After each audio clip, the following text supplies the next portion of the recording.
All right. Well, welcome everybody. Thanks for coming back to our AT Makers Roundtable. Glad to have you all here. And for those of you who did not attend last month, you will notice there's a lot more people here than we've had in the past. And I'm going to maybe turn it over to Andrea for a minute to introduce why we have so many students here, if you don't mind. Sure, Scout. So our students at Johnson & Wales University are in their clinical doctoral program in occupational therapy. And we have 7 teams of students working each with a person with a disability to design some type of innovative AT device that will solve a problem they encounter in daily life. Great. And I'm really excited to hear more about the projects. But before we jump into that, Ken had a couple of things he wanted to talk about today. And so, Ken, if you want to jump in and we can kind of dive into those first. Yeah, sure. And I'll ask the same question at a follow-on meeting, maybe a different audience as well. So on Monday, I posted a question to the AT Makers and Users Facebook group. I asked, I said, I'd like to attend an AT Maker conference in 2023. And by that, I mean something focused on making AT, not an AT conference with a making AT session or a making AT workshop, but something actually focused on makers making AT. And I have to admit, the responses were pretty weak. I don't think there are many of these. And I also added an additional requirement, and that is it has to be more than a single day conference. Because I'm going to be traveling, and it just doesn't make sense to be traveling for a single day's worth of conference. So that's my question I was hoping to post to the group here as well. Is there something like that? And if not, boy, why not? Yeah, and the only thing that came to mind was I think Therese puts on a one-day conference in New Hampshire? Yeah, but I suspect it's a Therese conference where she does a workshop, and that's not a conference. That's again another workshop. An extended workshop. A few years ago, that group, the New Hampshire group, along with who in Pittsburgh ran what they called an AT Maker Fair. Is that me? Hey, Lori.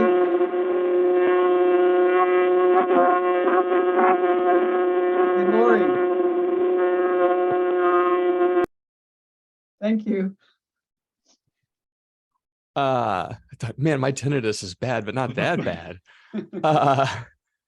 That conference was 3 days long, and it was focused largely on making AT, and really fit the description of what you seem to be after, Ken. And when I saw your post, I actually went looking for it. That's what Bill Binko was referring to in his response. But I don't know that has happened since 2019. Right. I think there'd be value in a AT Maker conference with actual sessions, and I don't mean just workshops again. Let me show you how to make my thing or whatever. But people who are talking on the advantages or disadvantages to certain approaches in making AT. So really getting into the whys and the hows of the topic rather than some individual device or set of devices you can make with cardboard. Okay. Right. Yeah, so I think that Pittsburgh thing may have been, though I don't know what it was, and it could still have exhibitions. You just don't charge people as much for these booths showing, unless they're commercial types, like Adafruit, someone like that who might come in and do a commercial show. I'd just like to see something like that based on the based on the structure of a typical conference. Well, maybe put something together. Yeah. Oh, yeah. So I mentioned, I also fired off an email to the Makers Making Change guys, because they actually have budgets and stuff, and said, hey, maybe this is Right. more in your domain. Unfortunately, it would take place in Canada, I'm sure. All right, yeah. Sir, I do want to tag onto that, Ken. That's not a bad idea, though. There are enough US chapters now where perhaps that is the organizing body, but we, the US chapters, are the ones responsible for doing it. They can put their branding on it. If we can find the folks to do the work of putting that meeting together. I'll tell you, we're centrally located right in the middle of the country. You just raise your hand? I think you did. Scout did. I was just saying here in Missouri is in the middle of the country. So at least in terms of places, willing to talk. All right. Yeah, I'd love to even just talk about it somehow offline or whatever, to make something real out of an AT maker. And because I certainly have my opinions on what would work and what does work and what doesn't work. Well, we have a what kind of shakes out to be a day-and-a-half conference every April, and I wonder if there isn't. I mean, anything you add on to that, the cost is going to be different than kind of like a maker conference like you're talking about. But you know, there is that maybe it's a day before or a day after or something like that, if Missouri is actually a location of interest. So I think, again, if people are interested, I'd be happy to at least host a Zoom call where we talk about it. Yeah, I think that's kind of worth throwing out to the maker community, and seeing who's interested. And then I think you had something else, Ken? No, that was all I had. That was all you. Just a little conference you want to throw together. With the emphasis on you throw together. Yeah. Yeah. All right. Anybody else have anything that they want to, problems they want to talk about, or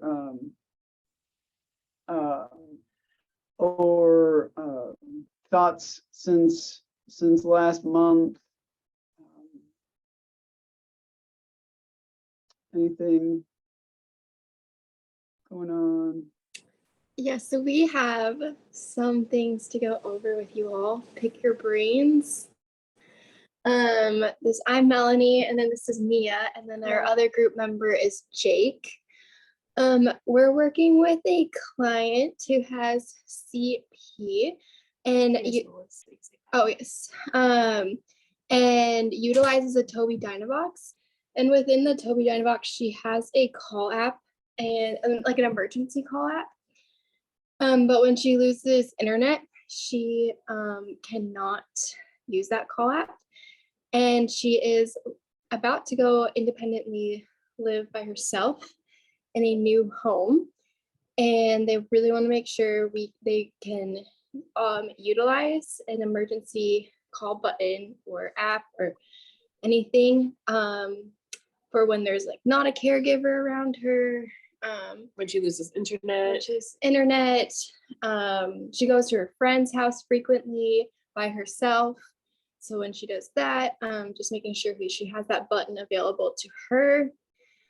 And yeah, so we're thinking, it sounds a lot like Life Alert, but.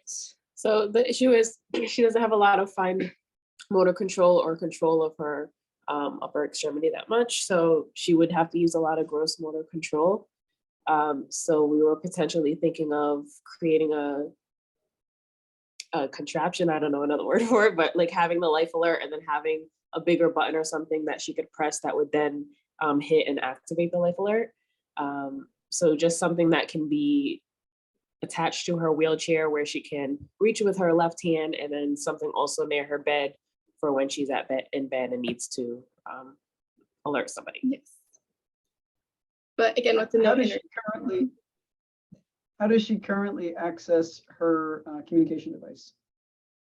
She uses eye gaze for Mhm. her Dynabox. yes. So which And works does- well for her, except for when she's in a location without internet or if the internet goes out. So this is more like a backup plan for her. Does she have a cell phone? No. No, she uses the Tobii Dynavox for any calls, emails, all of that. But again, when she loses internet is when she can't use that. Are you guys aware of the various AT email lists? No. Okay, so questions like yours are perfect for these various mail lists. So there's one that's basically US called Quality Indicators for Assistive Technology, QIAT, QIAT. That's a mailing list with thousands of folks on it, especially folks who may have faced this very problem before. And then there's another one, Assistive Tech UK or something. They're in the UK, and those guys are incredible. They are constantly coming up with the kinds of devices and solutions that you're talking about. And so the first thing I would suggest you do is post to either one of those or both of those and ask if someone has an idea. And that's nice. Naomi just put the link to the quiet list in the chat. I'll have to see if I can find the assistive tech one for UK as well. Post to those lists, and within a day, you'll find out what people are doing in that area or what suggestions they would have. Okay, great. Thank you. Yeah, so my next question is, does she have a landline then that she's gonna use? To connect to the Life Alert. That's something we would have to ask. She is moving into a new place, so we'll have to see if there is one at her new place. Yeah, and we kind of have to like think about both like the places she's living now and the place she'll live in the future, because she has no date of when she's moving. So in order to make this just client-centered for her, we kind of need to like think both locations right now. Yeah, but it does seem like if you're looking at a call system, then you would have to have, you know, that would be one of maybe the first questions is, are you going to go Yeah. with a cellular call or a landline call? Is she going to, she has internet at her house, so you could do a digital line on that. I'm assuming she would have internet at her new place, right? Yeah. What is, do you guys know what cell phone coverage is like where she's at? We do not know. I'm just thinking, you know, she's already connecting to a wireless network via her Tobii. A wireless hotspot, like, might be even a simpler solution than trying to come up with this like additional tool that she would be, because it's already a system she's familiar with. So then it would just be a matter of establishing that connection between that wireless hotspot Yeah, to a cell phone provider. that's something we definitely considered, and then we were also trying to consider cost and things that might be covered 'Cause by insurance. The Life Alert can get covered, but the hotspot she would have to pay for herself, which is kind of just like where it gets very. Right. The goal is low cost, which might mean low tech potentially. Yeah. Yes. So that's where we're at. If you can think, if you have any ideas of something like a Life Alert that's maybe a little bit more, I guess high tech, but not, I don't know, something a little bit maybe that can connect to her Tobii, or I don't know, but currently that's the route we're going in. Uh-huh. And then maybe like provide mobile hotspot as a future suggestion down the line if, you know, funds are an issue now.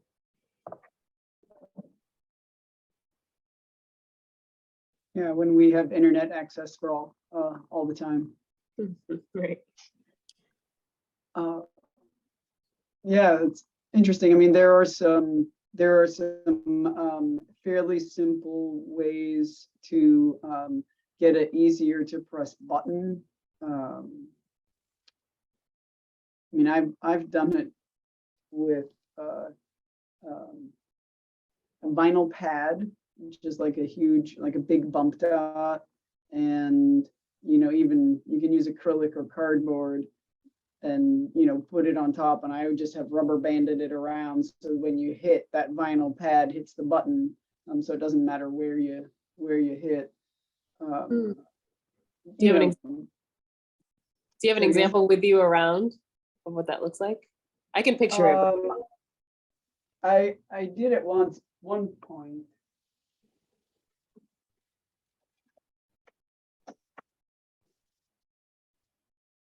But I don't anymore. But I mean, I did it for a remote so that you could press the on and off button on a remote. So it was just literally cardboard that went around with a bump dot where the on off button was.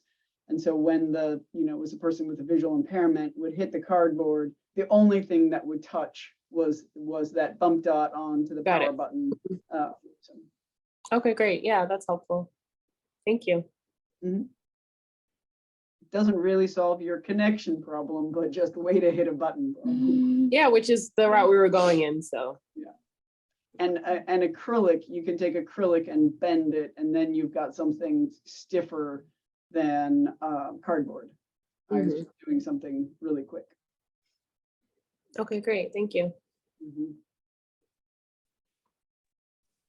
Yeah, so Yes. that's Team Becca, right? Is that right? You guys? Yeah. Yeah. Mhm. Okay. Our group has a few questions, if we're okay to move on. Yeah, I think so. Okay. Allie is going to share her screen. We have a few engineering type of questions from your perspective that we're looking for help with. Specifically, how to mount, if it should be voice activated or should have a motor. And yeah, those are our main questions right now.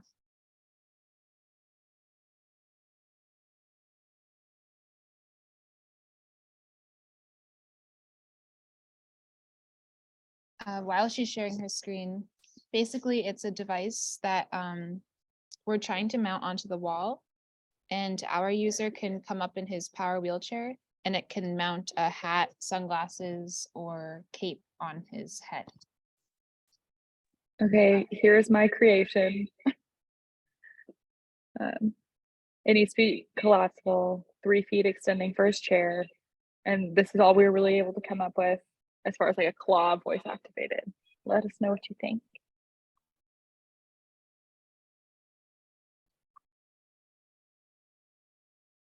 So is there a voice activated claw that exists? So no, Okay. client is actually an engineer and has like found his own buttons and almost creates his own switches basically.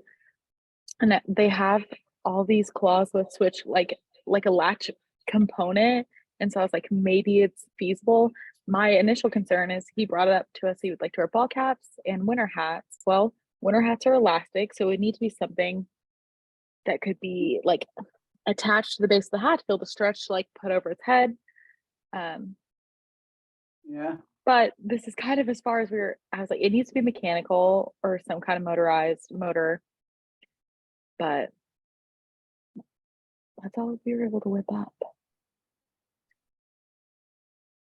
There's a children's toy on the right. It's like a expendable grabber, but I was like, I like it. It's the same concept that we're kind of thinking of. So its whole purpose in life is to drop a hat, Yep, drop it, put on a hat. but just drop it basically. But bring it That's out and his- drop it. Yeah, it needs to come out and be able to drop on his head. It doesn't have He to did pick up a say hat. that was the thing, is like his wife would have to preload it. But it needs to be able to, he has lots of head and neck movement. So if he described that he could wedge himself like against his headrest to get the back on. But I was like, maybe there needs to be like a component that could like counter pressure to get like the front bill on the top of his head. Yeah, because that's the thing, is if you just drop it down, it's just sitting on his head. And He that's if you can also- get it to drop straight down onto his head, which can be a challenge too. Yeah. He also wants his glasses or sunglasses to go on. So if there was a feature of like bringing the hat to his head, we could also incorporate bringing sunglasses if it's like the same motion. Not sure if we should focus on just one motion, dropping and securing, or the forward motion. And you're gonna do robotics with somebody's head. I'm just a little worried. Yeah. For the sunglasses, we kind of envisioned something that has like enough pressure to be able to hold the eyewear forward, but that can be released with a gentle pull. Like if his glasses have enough of an ear loop that he could almost drive his chair into it and then reverse to release. And I kind of thought that same concept with a hat, if it was a clip that he had like could place himself under and then pull backwards, that could eliminate the mechanical aspect of it. His wife is the only, she's like, it needs to be hidden and off the wall. She doesn't want something like sticking out in their home. But Could And it- you said he's got head control. yes, I mean, I almost think if you're going glasses, if there's something that's mounted that he can go in, then the release is to the side. That way, you know, because with your release back, it's just trying to pull the glasses off. But if you release to the side, then his glasses would be more likely to stay on. But Or Scout, even if the glasses were just sitting on a narrow platform, if he were able to pull forward and tilt his head back that far to take them off the platform and go again with the ear hook, between the ear hook and just raising the nose a little bit, you could be good there. And I think Right. you're onto something with the similar concept for the hat, rather than trying to motorize an arm that's going to come toward him, because I have those same safety concerns. Something that holds the hat in place, if he has good head, neck, and trunk control, that he can tilt his head down, pull forward, pull up, and pull back, that's going to be a lot more simple. Now, I don't know that you're going to, even with what you have illustrated here, I don't know that it's going to meet the spouse's request that it be not visible in the room. I'm not quite sure how that's going to be possible, unless you wanted to, not to suggest, you know, altering your whole thing, but mounting it on something like almost like an IV pole that can be rolled in and out of a closet, as opposed to mounted permanently in the room. Or you could have a spring release that just released the arm outward. So normally it's folded back, but then it springs outward, and that could be any kind of switch, including mechanical one, that just releases a pin of some kind. But it swings it out. And then he does most of the positioning. I really prefer something in this case that's static, that's not moving toward this guy like some robot monster. That's a little scary. Scary from a safety standpoint. not that we don't trust your engineers. yeah, he we are def- no engineers. Yeah. He Yeah, has I'm- like head, but definitely not really trunk, like forward movement. I think it's more just in his neck that he has control of, or on a day-to-day basis. So I I'm think that trying to- narrow thing would be a good idea. I'm trying to think of like any way to do a winter hat. Like, how do you move that over without it? How do Exactly. you push that down? My yogurt container is not doing it. Well, maybe you'd have to mount that hat on something more rigid like a baseball cap. So you provide a skeleton for the caps, for that stocking cap. It's still insulated, but it's more rigid. You know, I think of the plastic that, let's say, a plastic coat hanger is made out of. And at one point, I don't know if this is a product that still exists, but it must, for washing baseball caps. Oh, yeah. There's like a plastic skeleton. That's exactly what made me think of this, made out of that same type of plastic.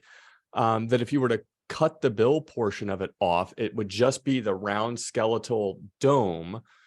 The hat could then be kind of jammed up into that. So with the winter hat, the knit hat that's folded over, the bottom of that skeleton would sit into the U of that cuff, essentially. You could lower that down and hope maybe the elastic stretch of it around his head would be enough that when you pull the frame away, it would stay in place. But yeah, that whole moving toward and away from the person's head scares me. I did have one more idea. I don't know if you've ever seen how people like put the stock net on fingers, and it's the little metal things that you preload the stock net on that loops over the finger, to which like the metal comes out. There needs to be a hole at the top, but I was like, if it's some kind of like beanie, if it's wide enough and it's just thin enough metal to like withstand or sustain the extension to like hold open the hat, that if it's on snug enough, if it can like pull out through the top, How like long the same do you height. have for this? About 3 weeks. So you haven't got time Well, for that. and a whole nother semester, I guess. Yeah, even to with another develop. semester, I don't think you have time for that. Just from a long history of product development as an engineer, you guys ain't got time for that. So you should really work on something simple where you can deliver him something that at least works by the time this is over, rather than a half design that, boy, you guys were on your way, but mostly it served your purpose and not his. So I have a question about the narrow, what did you call it again? The narrow chute that we could put the cap on? Like, this is a piece of wood, but like, kind of like something like that's, he can drive up into. Oh, to put like the a shelf? glasses. Yeah, So when Is I was that what talking you about were- that for the glasses, yeah, kind of, yeah. So if you think about when you're at the store. Just stick the bill in a slot. Oh. Think of that. It just has a slot, the bill goes in it, he puts his head in and pulls it back. Okay, all right. A That chip could be clip, simple. a bag clip.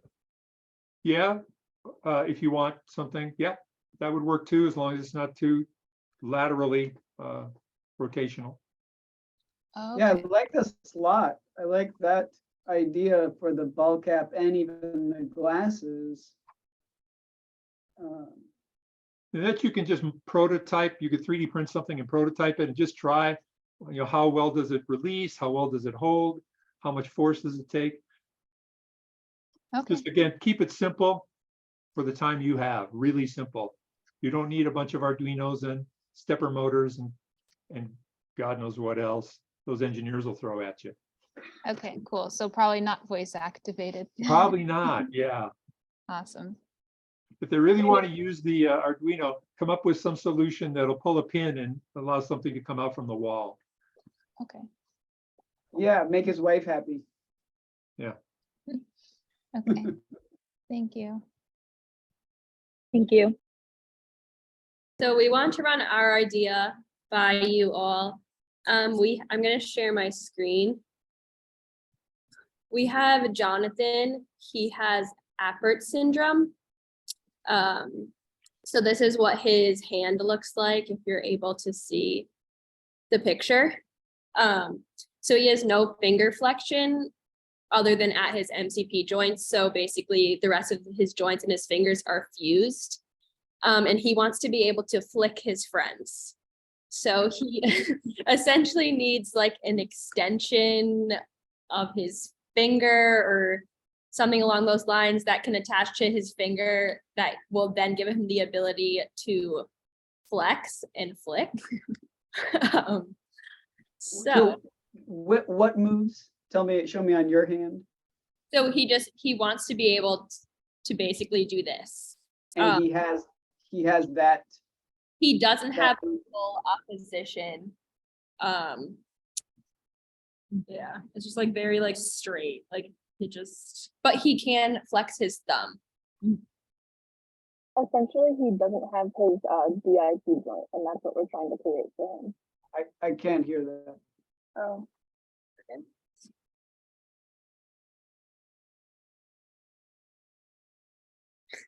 It sounded somebody like essentially he doesn't have his DIP joint, but from the description, it sounds like maybe PIP is also. Right, correct. So you're speaking a language that maybe some of us don't understand. Yes, So great point. So it sounds like he has this, not this. Gotcha. So what about those, immediately came to my mind are those we're number one big rubber or big foam fingers, mhm, the hands that you could put on. And you wouldn't hurt anybody with those, number one.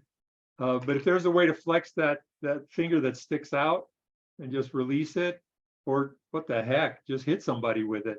Again, it's not going to hurt him, but it does give you the flick, and he doesn't even have to reach that far with some of these super long. I don't know if you know what I'm talking about. You see him at every sports event. Again, simple solution to maybe meet his needs. Yeah, and if he doesn't want something that big, if that's too, because that might be disruptive if he's, I think it would be great as an option, but if he wants something like in class that is less disruptive or even around. Less disruptive than flicking his friends, huh? Less detectable. Oh, I see. I see. There you go. My mind goes to clothespins, the simple spring built into a clothespin that if you think about holding that, pulling the handle end open so that the mouth end, or pulling the handle end closed so the mouth end is open, and releasing one side of it, you get that immediate snap. You could pretty easily use that mechanic for something that could be pulled with almost a trigger motion and quickly released to give you that jab, that flip. Yeah, and then you could use it as a spitball gun too. And Yeah, you could. now we're talking multi-purpose.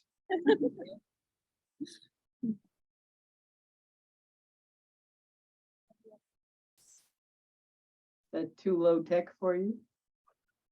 no, that's fine. We were just like trying to think of what it could be made out of so that it wouldn't hurt anyone, but like also stay attached to his finger when he does the flicking motion. And this is, what's the setting again where this would be used? Well, he's in school, so Oh, so this is going to be in the classroom? I don't know if it would be like maybe at recess or something like Okay. that. Here he comes. Yeah. Comes that finger flicker. But yeah, that was like the only thing that we could identify with his There you go. Just a, yeah. it's a pool noodle or something. I don't know what you got there, Scott. Pipe insulation, same thing, only smaller. Pool noodles are more colorful though.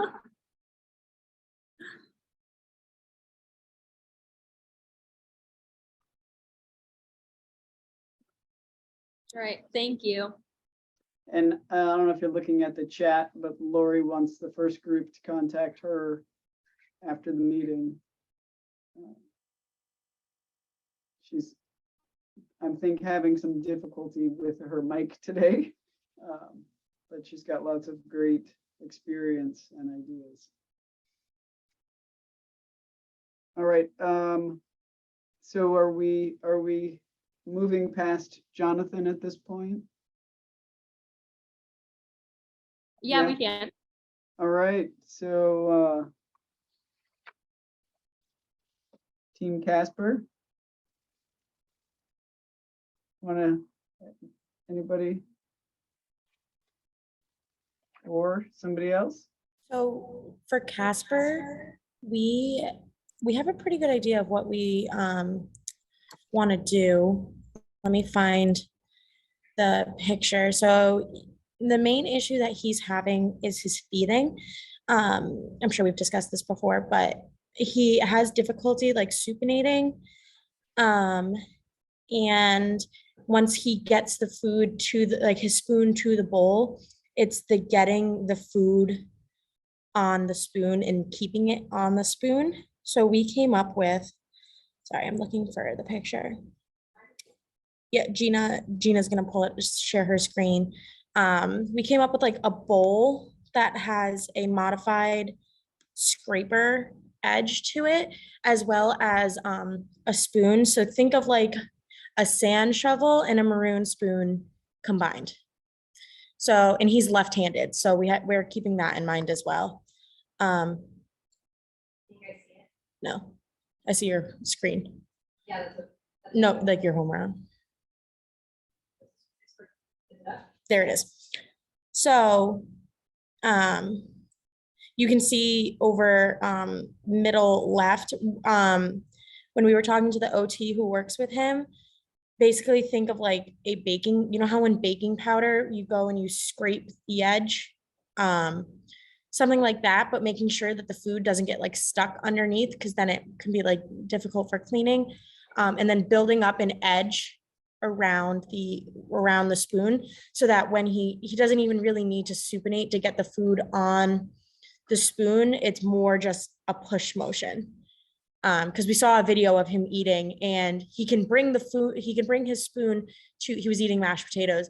We can see him bring the spoon to the mashed potatoes, but he can't like scoop it.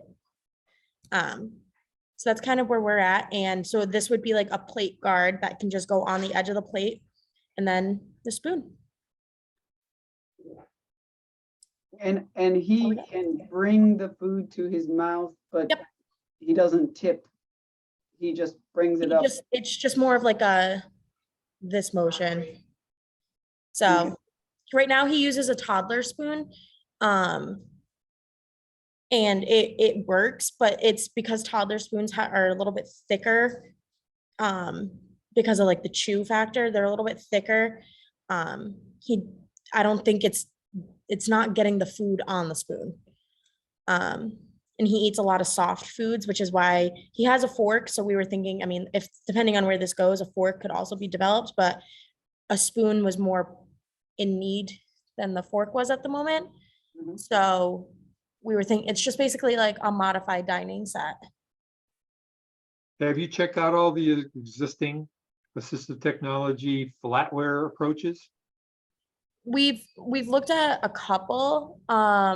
We don't have any like access to any here that were like this idea, because of the way like this at like one of the edges being flat, like, and then the gradual curve of how it is, because we also don't want any sharp edges if he's bringing it to his mouth. So. But the reason I say is because there's so many out there right now, and even if they just provide you ideas, yeah, it's great. So I just put in the chat a link to one. It's a little old. It's been out for a while, but Google put it together. It's really kind of special. It's also for people with tremors, but again, that also might be way more tech than you want. You may be looking for something a little more simple, or it may be the way that it's mounted. I don't know what kind of other capabilities this person has, but again, there's so many solutions out there. First thing I would do is just survey those solutions and see if they give you any ideas, even if you're stealing pieces of them. yeah. I think that could potentially be beneficial. The link that you sent. My only concern is that with the like scoop part of the spoon itself, like he's not able to like dig, or even if it was like just pushed, it would still need like a flat part for him to like actually get the stuff onto the spoon. Yeah. Yeah, so- and there's a lower tech option. If you just search for swivel spoon, which you may have done already, those you can get anywhere. If tremors aren't an issue, I think that's where that Google backed one is really helpful, is in response to tremors. Your diagrams your drawings are actually really great to look at. And I recognized the one that you I referred have to to right thank away. my boyfand's sister for that. I didn't do that. Well, I literally she's a told great- her I'll buy her a coffee. She helps me She's a because great sketch artist. And it made me think there are products exactly like what you drew on the market. One is called the Scoop Plate. And there are even essentially clip-on that edge that you described. There are clip-on versions of that, and I'll be darned if I can think of the name of the clip-on So one. he has And Okay. the edge doesn't come in enough and it's not flat enough. Oh. So Okay. they had the video that we were sent, it didn't have the plate guard on it. However, they were saying, the way the OT was saying, she's like, it's not enough. It's not enough of a lip. It's not, the angle is just wrong for him. Gotcha. Because he has a couple different ones. Mhm. And he does have a little bit of he's left-handed, right neglect. So that also takes a little bit of the consideration too. They have, the family is very, very gung-ho. They're like, they're willing to try anything. So they've tried a bunch of stuff already, including that. Like, it's one of those, like, it works, but it could work better. Gotcha. That makes a lot of sense. So then, recognizing you all have clearly already thought quite a bit about this. If you go with this similar concept, different shape that you're thinking about, what are you going to make it out of? That was going to be a question we asked you all. We're looking low cost and something that could be like washed because it's silverware. Yeah. So how much of the solution is the spoon versus the bowl plate? So I don't even know whether we're talking about since it's not soup we're dealing with, are we talking about a plate with a right angle edge on it somewhere?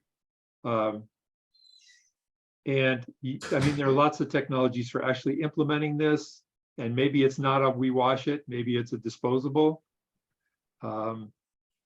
So, I mean, vacuum forming is a way to do some things here. So we have access to a 3D printer here at school. So we were thinking, even if we just, like, for troubleshooting purposes, made something out of the whatever material that is. I am not a 3D printing expert. Just to see, like, to practice and propose that idea to them. Yeah, it's called a prototype. Access to. It's called a prototype, and you can even use the thing you think that works to be the mold in vacuum forming. So yeah, mock it up first, see mechanically how it works, and don't be afraid to modify the dish as much as you do the spoon. Yeah, I don't think they're opposed to, like, any type of dish. We were just using a plate because a plate guard is the easiest for, like, brain processing wise to, like, see it on. He does typically only eat soft foods because it's of the motor issues. So, like, his favorite food is mashed potatoes. So that's what we were kind of basing it off of. Yeah. Again, much of your problem may be solved by plate design rather than spoon design. Yeah, and I mean, I think it'd be nice if you did design a plate, if you could get something that was washable, easy, you know. I would look at, sorry, Scout. Oh, go ahead. I was just gonna say, I would look at, so thinking about the plate guards that you guys were talking about that he already has access to, I would look at going in that guard route, in that then it can attach to multiple different plates. And so, you know, if you're dealing with a material that's not as easily washable and needed to be hand washed versus dishwashing washed, you know, if it's attaching to the plate, then, like, the plate could still go in the dishwasher, but then just that one attachment piece is requiring that more finite care. I think something else, just thinking about your design there with that heavy shelf kind of coming across the top to help with that scooping mechanism, I would be prepared that you may face some challenges with that aspect in that motor planning piece, then to move the spoon from the plate to the mouth and navigating around that. I think that's why a lot of the ones that are kind of currently in existence don't have as much of a shelf coming across the top, and it kind of stops at that angle. So that as they do that scoop motion, it has an easier way to come out to then go to the mouth. Some other things to be thinking about as you guys are looking at that design phase. That's something that we've definitely considered. Yeah. Is if he would have the ability to, once he's realized that he's stopped and wants to come up, he won't. this is something that the OT he works with wants us to try, so we're gonna try. And that's why we have the spoon also, because we think that that may. Well, and you might be able to, just depending on that plate positioning too, you might be able to, through that range of motion, if it's kind of an extension for him, that pull back would then clear that ledge to allow him to get to his mouth. So keep that in mind too, as you're dealing with your prototyping phase, that, playing with that location could be as impactful as the additional piece itself. I think too, something to bring up is like, he does already have a lot of modified dining ware.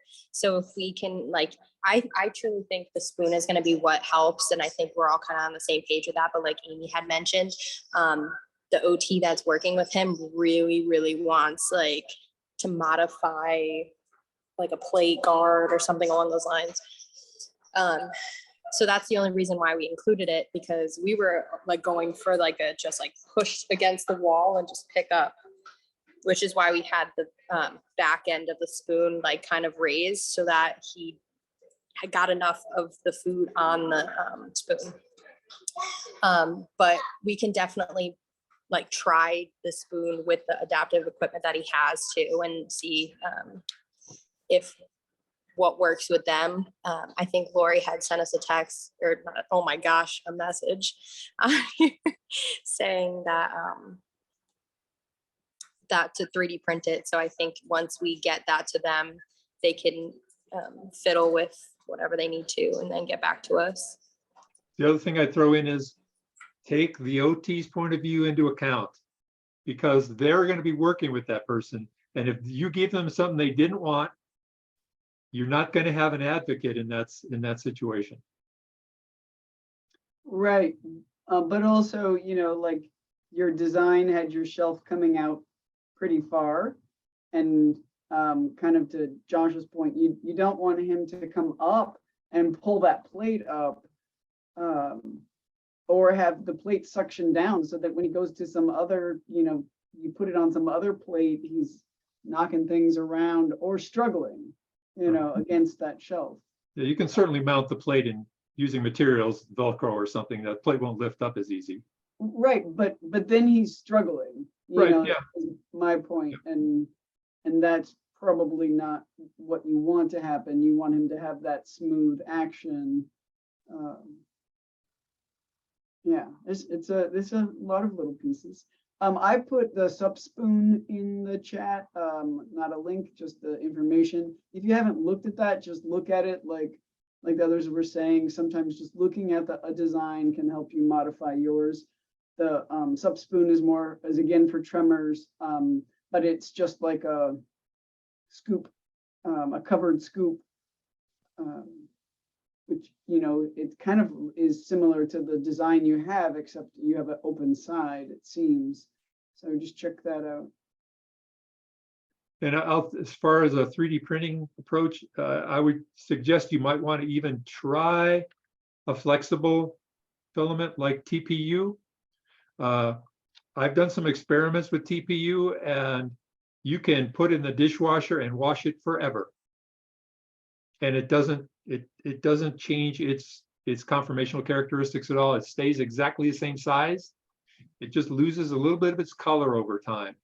But it's just a great material. It's also, you probably would need it in order to get it to fit over a plate well, because it's flexible. Thank you, guys. And Lori.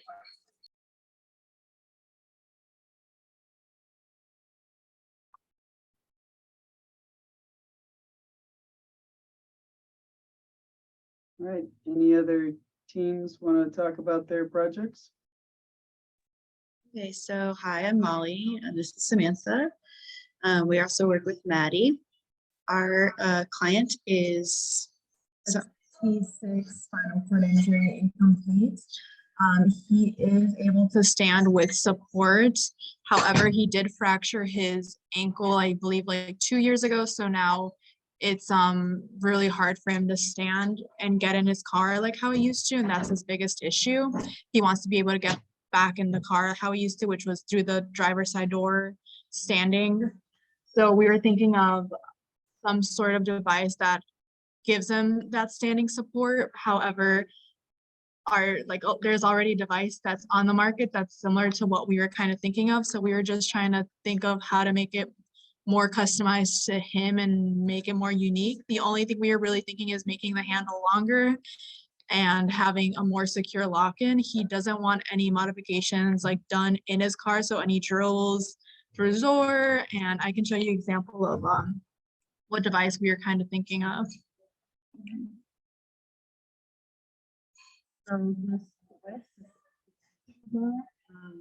Is kind of like put into that hole in your car that you can use as support. He's a kind of a particular guy. Like he does things really well for himself and he's very independent. So this is kind of the small area that we were able to identify something we could do. I think he did mention that when he's doing his current transfers into the car that his pants are getting like kind of pulled down a little bit. So I think having the standing support will, it will make a positive impact, but we're kind of having a hard time imagining like, how can we take this and make it different or more unique to the client? Well, first of all, start with this and see how it works for him and how you might modify it to make it work better for him. But boy, I'd sure like to see this, if this is at all close to his need, I'd like to see this at its core, only because it's a safety issue again. Mhm. Whatever you do, can it take the weight? Whatever. You don't want to be rebuilding this. This has already been safety tested, hopefully. Safety is really important for this sort of thing. So if you build something around this or on top of this, that's one thing. You still have it at its core. Mm-hmm.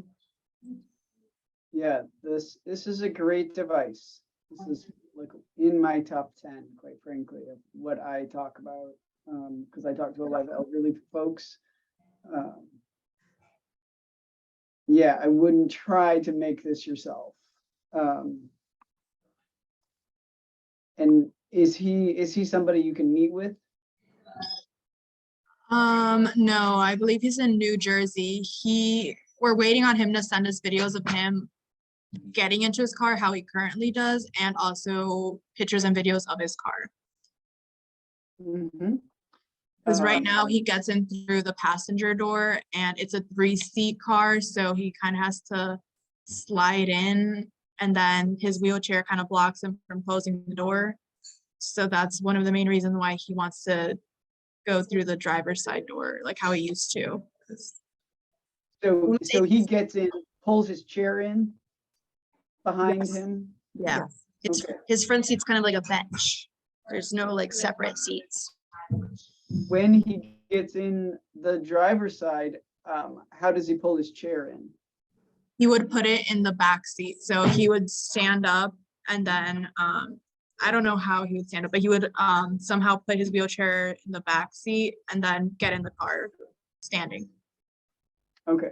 So that video is would be really helpful. But Yeah.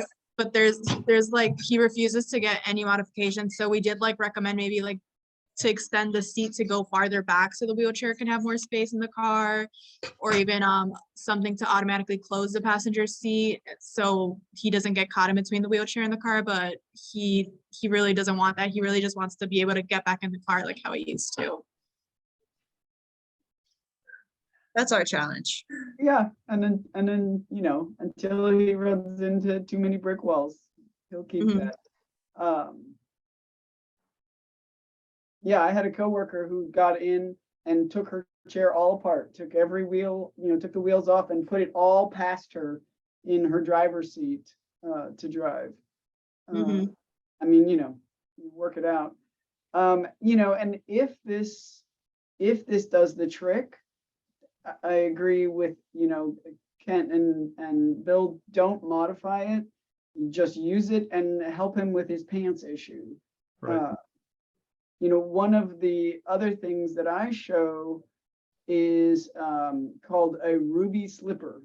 Now, he might not like it, but even a simple swivel seat, that they make the really flexible ones, that so when he's turning in, he's not dragging his clothes against the seat, could be helpful. We did recommend a swivel seat as well, and he denied that. He didn't like that idea. He said it was not feasible. It was not feasible. Yeah, his car is also 2006, and he is not looking to change that. He loves his car very much. Hey man, I drive a 96. I'm with him. All right.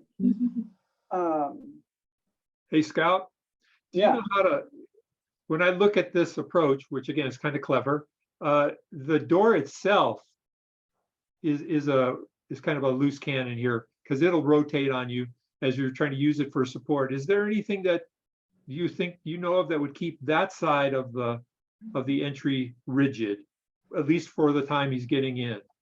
Oh, like just a piece you would drop in that would keep the door all the way open and then Yeah. like So the it's handy bar. nice and stationary, like a bar would be. I mean, I've seen people try to get in holding a door and the door is moving the whole time. And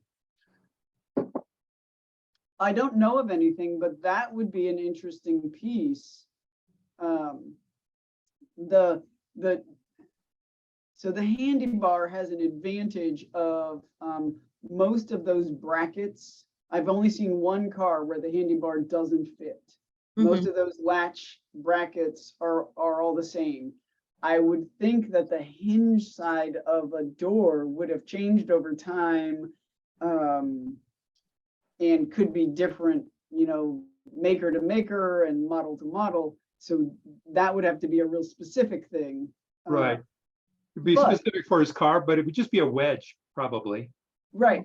Yeah. But you would want it to wedge, I mean, you know, like rest on something and then be able to pull out. Yeah, put it in between the metal of the door and the metal of the frame, and then pull it back out once you're in. Mhm. I don't know if that would be helpful at all. Maybe that's not an issue. No, that's a great idea because that would help him even in the stance transfer. There's one less thing to worry about. So that's a great idea.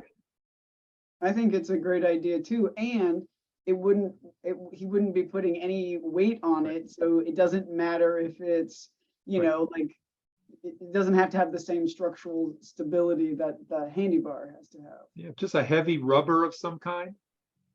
So it wouldn't bend, it wouldn't damage the car in any way. Totally. Yeah, that's a great idea. Thank you so much. That is a good idea. Yeah, but I think also watching the video and seeing, you know, if he doesn't like the swivel seat, make sure he knows that there's some that are super, super thin. He might have only seen the ones with the hard bottom and they're, you know, 2.5 inches thick. And, you know, if he's tall, then it's putting him up through the roof. And what about some slippery material though, to put on the The edge of ruby the seat? slipper is slippery material. It's just slippery material, you just lay it on the seat? Okay. Yeah, so you can look that one up and, you know, modify that as you need. Well, thank you. Yeah.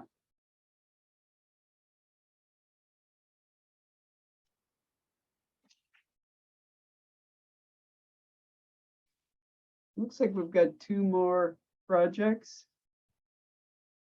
Anybody else want to talk about one? Even if you don't want to talk, would you? I'm interested to know what your thoughts are.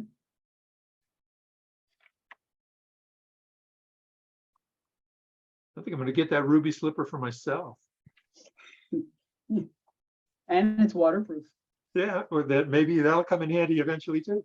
But I get Dorothy's face emblazoned on it. If you see, just do a Google search, you can get images on the seat cover, including Dorothy. That's too cool.